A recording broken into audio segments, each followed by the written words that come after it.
सुप्रभात। आज हम कक्षा 8वीं नवम पाठ सप्तभगिन्य का अध्ययन करेंगे। सप्त यानी सात, भगिनी यानी बहनें। ये भगिनी शब्द का बहुवचन है भगिनी, सात बहनें। सप्तभगिनी यह एक उपनाम है। उत्तर पूर्व के 7 राज्य विशेष को उप उपाधि दी गई है। इन राज्यों की प्राकृतिक सौंदर्य अत्यंत विलक्षण है। इन्हीं के सांस्कृतिक और सामाजिक वैशिष्ट्य को ध्यान में रखकर प्रस्तुत पाठ का सृजन किया गया है। इसमें अध्यापिका और छात्र छात्राएं आपस में बातचीत करते हैं। अध्यापिका कहती हैं सुप्रभात यानी प्रातःकाल शुभ हो।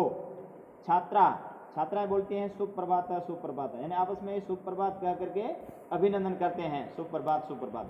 अध्यापिका बोलती हैं भवतु ठीक है। अद्य किम पठनीयम आज क्या पढ़ना है।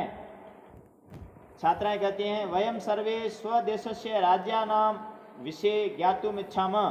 हम सभी अपने देश के राज्यों के विषय में जानना चाहते हैं। अध्यापिका शोभनम सुंदर। वदत बोलो अस्माकं देशे कति राज्यानि सन्ति। हमारे देश में कितने राज्य हैं। सायरा बोलती हैं चतुर्विंशति महोदया 24 राज्य हैं। सिल्वी न ही महाभागी महोदया नहीं पंचविंशति राज्यानि सन्ति 25 राज्य हैं। अध्यापिका अन्य कोई भी। स्वरा बोलती है बीच में बोलती है मध्य यानी बीच में बोलती है स्वरा। महोदया मैं भगिनी कथयति मेरी बहन कहती हैं यद अस्माकं देशे 29 राज्यानि सन्ति। हमारे देश में 29 राज्य हैं। एतद अतिरिच्य 7 केंद्र शासित प्रदेशा अपि सन्ति। इसके अतिरिक्त 7 केंद्र शासित प्रदेश भी हैं। अब आपको ध्यान होगा कि जब जम्मू कश्मीर जो राज्य था इसका राज्य का दर्जा हटा लिया है। अब जम्मू कश्मीर राज्य हट गया तो अब 28 राज्य खुल रहे हैं और जो पहले केंद्र शासित प्रदेश 7 थे उस जगह अब केंद्र शासित प्रदेश 9 हो गए हैं। ये बात आपको आगे ध्यान रखना है भविष्य में। आगे अध्यापिका बोलती है सम्यक जानाति ते भगिनी तुम्हारी बहन ठीक जानती हैं। भवतु ठीक है। अपि जानीथ यूयम अपि यानी क्या जानीथ यूयम यानी तुम सब जानते हो। यद एतेषु राज्येषु 7 राज्यानां एक समूह अपि तुम जानते हो कि इन राज्यों में 7 राज्यों का एक समूह भी है। यह सप्तभगिनी नामना प्रसिद्ध अस्ति जो सप्तभगिनी नाम से प्रसिद्ध हैं। सर्वे सभी छात्र हैं आश्चर्य के साथ परस्परम पश्यन्त आपस में एक दूसरे को देखते हुए सप्तभगिनी 7 बहिनें कहता है इमानी राज्यानि सप्तभगिनी इति किमर्थम कथ्यन्ते। ये सब राज्य 7 बहिनें ऐसा क्यों कहा जाता है या क्यों कहे जाते हैं इनको। अध्यापिका कहती हैं प्रयोगोयम प्रतीकात्मको वर्तते। यह प्रयोग प्रतीकात्मक है।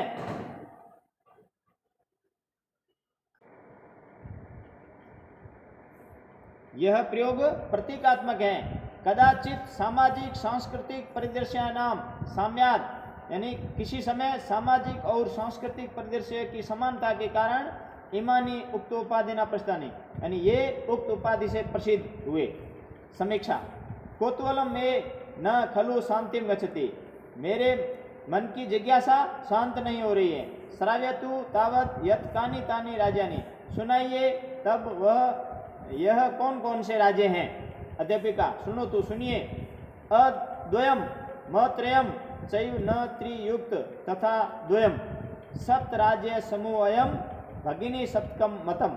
अद्वयम यानी अ से प्रारंभ होने वाले 2, मत्रयम यानी म से प्रारंभ होने वाले 3 और न एवं त्रि से युक्त 2 राज्य ही 7 बहनों के रूप में माना गया है। इस प्रकार वो कहती है इत्थम इस प्रकार भगिनी सप्त के इमानी राज्यानि सन्ति। इस प्रकार 7 बहनों के नाम से ये सब राज्य हैं। अरुणाचल प्रदेश, असम, मणिपुर, मिजोरम, मेघालय, नागालैंड, त्रिपुरा और त्रिपुरा। यद्यपि क्षेत्र परिमाप में यानी लंबाई चौड़ाई में इमानी लघुनी वर्तन्ते ये सब छोटे हैं तथापि फिर भी गुण गौरव दृष्टिया बृहतराणि प्रत्यन्ते परंतु गुण गौरव दृष्टि से बहुत बड़े प्रतीत होते हैं। सर्वे कथम कथम कैसे कैसे। अध्यापिका कहते हैं इमा सब भगिने स्वीय प्राचीन इतिहास प्राय स्वाधीना एवं दृष्टा। ये सब 7 महीने अपने प्राचीन इतिहास में प्राय स्वाधीन ही देखी गई हैं। न केनापि शासकेन इमा स्वायत्ती कृता। किसी भी शासक ने इनको अपने अधीन नहीं किया। अनेक संस्कृति विशिष्टाया भारत भूमो एतेषां भगिनानां संस्कृति महत्वदायिनी इति। अनेक संस्कृतियों में विशेषता लिए हुए भारत भूमि में इन 7 महीनों की संस्कृति महत्वपूर्ण भूमिका है। सर्वप्रथम कदा प्रयुक्त, यह शब्द सबसे पहले कब प्रयुक्त हुआ। अध्यापिका कहती हैं श्रुतम मधुरम शब्दोयम, सुनने में मधुर शब्द यह सर्वप्रथम सबसे पहले विगत शताब्दी से 20तमे वर्षे, सुनने में मधुर शब्द यह बीती शताब्दी के यानी 1972 ईस्वी में त्रिपुरा राज्य से त्रिपुरा राज्य के उद्घाटन कार्यक्रम में केनापि परिवर्तित, किसी के द्वारा कहा गया, इसको परिवर्तित किया गया यानी बोला गया। अस्मिनेव काले, इसी समय में एतेषां राजानां पुनः, इन राज्यों का फिर से संगठनम विहित, फिर से गठन हुआ। स्वरा बोलती अन्यथा किमपि वैशिष्ट्यम अस्ति एतेषां, इनका और अन्य भी कोई महत्व है क्या। इस प्रकार ये पाठ, इससे संबंधित ये कठिन शब्द हैं। कठिन शब्दों को आप ध्यान में करना और अपनी कॉपी में भी उतारना, और उसका ये सरलार्थ दिया हुआ है, अनुवाद किया हुआ है, उसको भी आप वीडियो को रोक रोक करके और उसको आप लिख सकते हैं। और इसकी PDF भी आ जाएगी, उस PDF को भी देख करके और इसका अनुवाद अपनी कॉपी में लिख लेना। धन्यवाद।